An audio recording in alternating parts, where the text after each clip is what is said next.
Kasus kali ini, korbannya adalah seorang wanita yang berasal dari Staten Island di New York City. Namun kemudian, dia ditemukan sudah tidak bernyawa di daerah pinggiran di Istanbul, Turki. Dia ditemukan saat sedang berkeliling dunia, dan dia memang suka traveling dan menjadi fotografer, serta bergabung pada komunitas fotografi di Amerika. Padahal beliau sudah menikah dan memiliki 2 orang anak. Namun lebih memilih hasratnya dibandingkan harus berkumpul bersama keluarga. Seorang wanita yang lahir pada tahun 1980 di Staten Island, New York bernama Sarai. Wanita yang cantik dan cerdas. Anaknya Ibu Betsaida dan Bapak Dennis James. Mereka keluarga yang kuat dan beragama. Bahkan adiknya Sarah yang bernama David pernah juga bersekolah pendeta, namun kemudian mengambil jurusan ekonomi untuk S2-nya. Pada tahun 1998, Sarai ini dikenalkan oleh saudaranya dengan seorang pria yang bernama Stephen Syria, yang lebih tua 7 tahun darinya. Banyak yang bilang Stephen ini suka sama Sarai, namun tidak sebaliknya. Ia mungkin saat itu Stephen ini kerjaannya nggak jelas, terkadang kuli bangunan, pembersih kaca gedung, dan juga pernah jadi satpam panti pijat. Sepertinya pekerjaan pria itu nggak bikin Sarai tertarik. Namun karena orang tuanya menyukai Stephen yang baik dan rajin, mereka menjodohkan dengan Sarai. Apa mau dikata, jadilah keduanya menikah pada tahun 1999 saat usia Sarai masih 19 tahun dan Stephen sudah 26 tahun. Setelah menikah, Sarai tidak mau langsung punya anak. Dia masih mau kuliah dulu dan memenuhi impiannya untuk jadi seorang fotografer. Berharap sang suami Stephen punya banyak uang untuk membiayai kuliahnya. Ternyata semuanya nihil. 3 tahun kemudian Sarai hamil dan anak mereka lahir pada tahun 2002 diberi nama Sean. 2 tahun setelahnya putra kedua mereka lahir dan diberikan nama Silas. Saat itu Stephen hanya bekerja sebagai supir bos sekolah. Jadi makin amblas impian Sarai bisa kuliah. Dia pun belajar fotografi secara otodidak. Kemudian bergabung pada komunitas fotografer alam dan travel yang ada di internet. Dia belajar terus sampai suatu website mau membayar beberapa foto hasil jepretannya. Disinilah Sarai mulai menjadi freelance untuk mendapatkan uang masuk sekaligus menjalankan hobinya. Sebenarnya apa yang dijalankan Sarai seringnya dilarang sama sang suami Stephen. Bukan karena dia nggak mau Sarai belajar fotografi, namun yang ada wanita itu sering meninggalkan anak-anaknya cuek dan merasa punya dunianya sendiri. Setiap kali Sarai mendapatkan komisi dari hasil fotonya, dia bukannya membantu keuangan keluarga, namun dipergunakan untuk tiket pesawat dan hotel keliling dunia. Alasannya karena dia ingin mencari objek unik lainnya di luar negeri. Tapi bagi sang suami, harusnya Sarai menomorsatukan keluarga dan tidak menelantarkan anak-anak dan bisa menabungkan uangnya itu. Karena kedua putranya kelak akan butuh banyak biaya dana pendidikan. Tapi tetap saja Sarai adalah Sarai, wanita yang punya hobi traveling dan fotografi ke seluruh dunia tanpa memperdulikan keluarganya.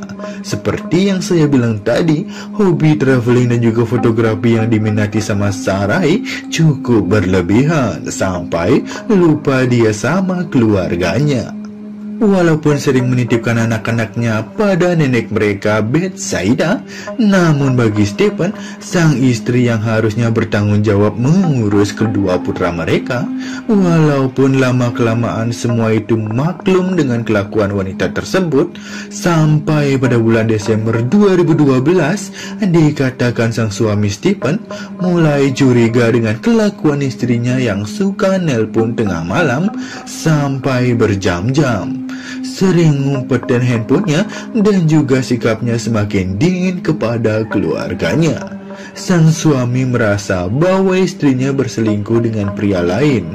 Walaupun gak pernah bisa membuktikan kecurigaannya selama ini, namun Stephen mulai menuliskan di akun Instagramnya tentang keluh kesahnya.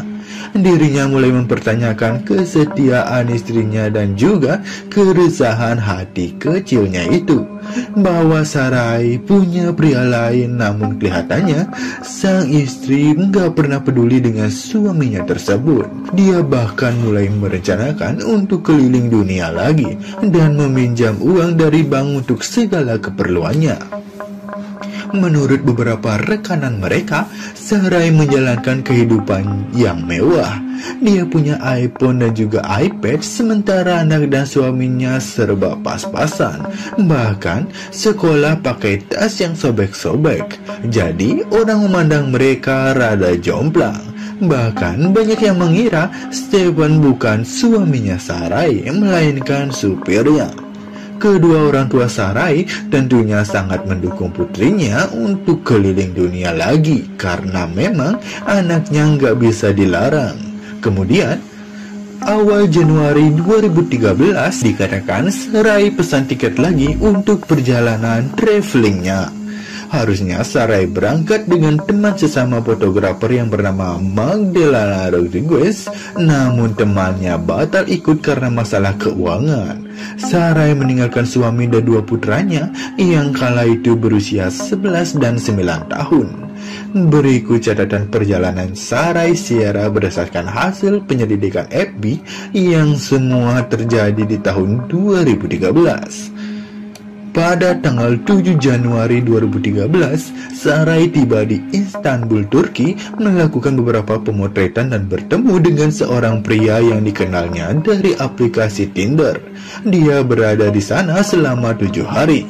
Kemudian berangkat ke Amsterdam di Belanda pada 15 Januari 2013. Dia hanya 1 hari di sana. Itu guna menemui seorang lelaki yang sudah dikenalnya dari Instagram sejak 4 bulan sebelumnya. Keesokan harinya, pada 16 Januari 2013, Sarai terbang ke Munich, Jerman untuk menetap selama 3 hari. Selain menikmati pemandangan, dia juga menikmati pria-pria tampan di sana.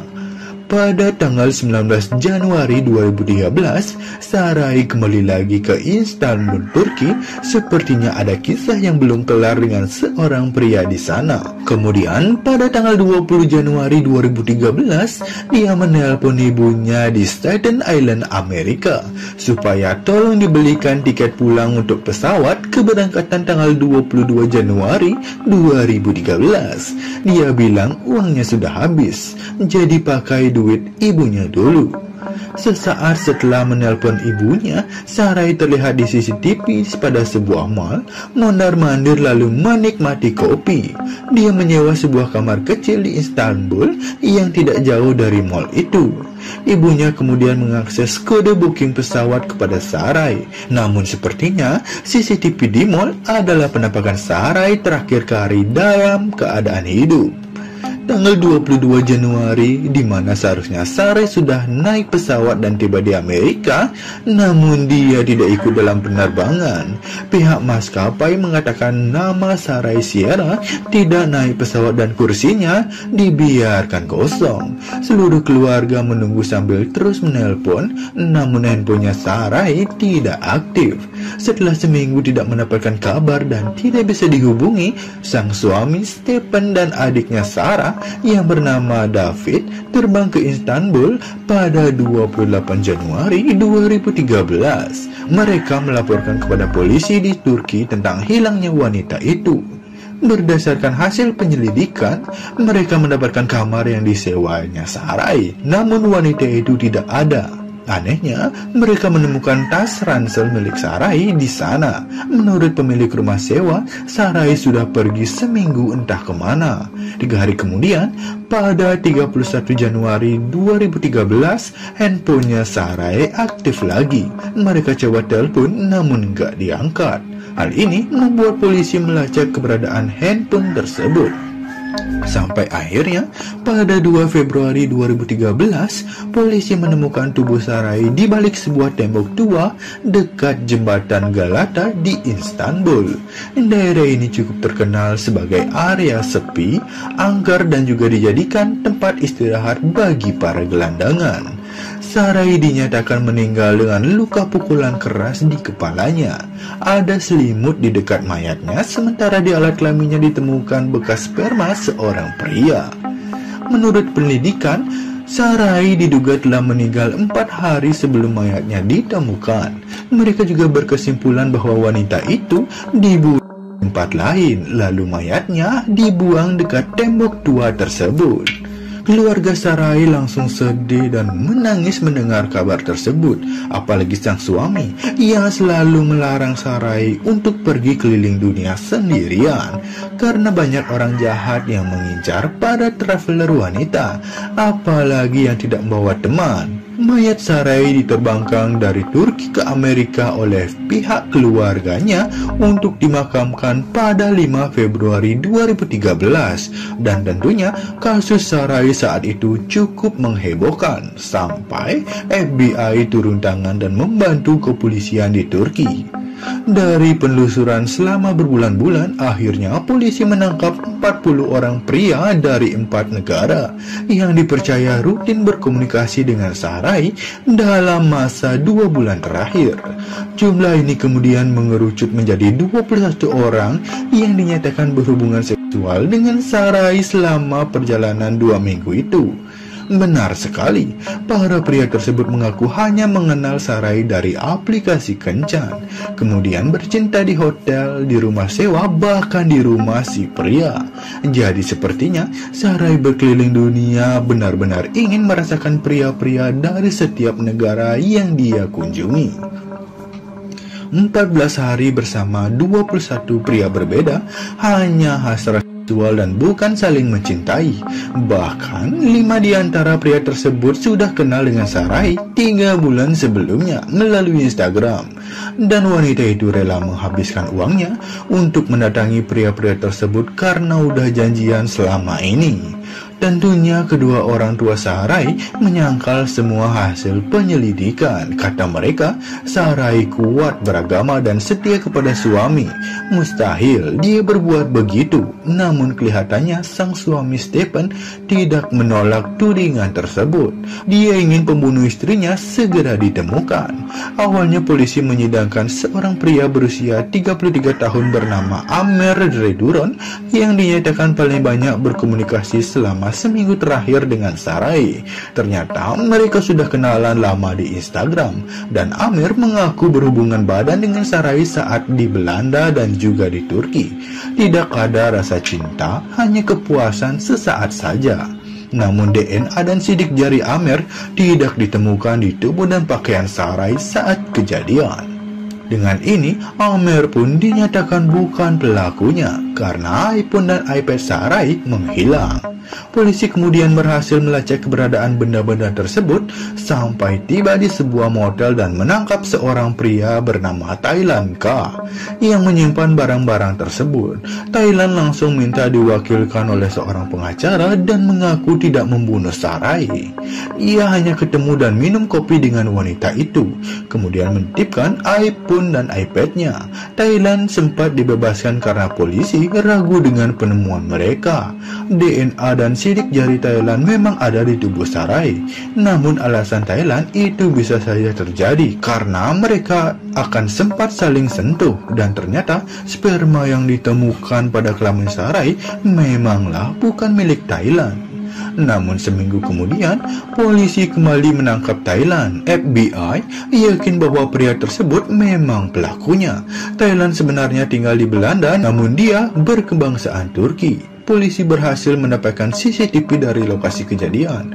Walau cukup jauh, CCTV menangkap mobil sewaan Thailand pada malam itu yang berada di lokasi. Selain itu, ada saksi lain yang mengatakan melihat Thailand menggendong mayat wanita ke tembok tua tersebut saat kejadian, dan dari hasil penyelidikan handphone milik Sarai, malam itu dia memang SMS-an dengan Thailand yang bakal menjemputnya untuk berkencan. Polisi yakin pemimpin Thailand menggunakan batu untuk memukul kepala Sarai hingga meninggal. Walaupun sampai sekarang batu tersebut tidak pernah ditemukan, mereka berhasil menyeret Thailand ke meja hijau. CCTV sebuah hotel di Amsterdam pernah menangkap sosok Thailand dan Sarai check-in di sana. Bahkan keduanya sewa hotel Istanbul dan mengaku sebagai pasangan suami istri. Walaupun tetap tidak mengakui telah membunuh wanita itu, juri dan hakim kemudian menetapkan Thailand bersalah atas kematian Sarai. Dia dihukum 25 tahun penjara atas perbuatan yang menewaskan orang lain, melenyapkan barang bukti, dan juga menolak untuk kooperatif. Jadi sebenarnya kita nggak tahu motifnya Thailand apa, karena sampai sekarang dia nggak ngaku dan sering mengajukan banding namun ditolak. Pihak keluarga Sarai puas saja akhirnya ada yang ditangkap atas kematian putri mereka. Begitu juga dengan sang suami Stephen yang sudah mengikhlaskan kepergian istrinya yang tidak setia sama dia karena Stephen dan anak-anaknya miskin. Bagaimana dengan sperma yang ditemukan di alat kelamin Sarai ini? Karena pihak keluarga nggak mau disebarluaskan. Namun menurut beberapa sumber wartawan, polisi menemukan CCTV jalanan yang merekam Sarai juga beberapa kali berhubungan badan dengan gelandangan di Turki. Bahkan pernah juga dengan satpam toko sepatu. Dan mereka melakukannya di jalanan gelap. Jadi beberapa jam sebelum dinyatakan dibunuh, ada CCTV yang merekam sosok Sarai melakukan hubungan badan suka sama suka dengan pria gelandangan. Nah, gelandangan tersebut sudah ditangkap dan masuk dalam jajaran 21 orang tersangka tadi. Namun dia dibebaskan karena setelahnya Sarai masih terlihat hidup dan ketemuan sama Thailand. Yang pasti, kini mantan suaminya yaitu Stephen Shera sudah menikah lagi dengan seorang janda anak satu dan mereka telah hidup bahagia. Bagaimana menurut kamu? Komen pendapatmu di bawah ya. Jangan lupa klik like dan aktifkan loncengnya agar kamu tidak ketinggalan video-video menarik lainnya dari RDSC Channel. Tetaplah berbuat baik dan semoga selalu diberikan kesehatan dan sampai jumpa lagi di video selanjutnya. Bye.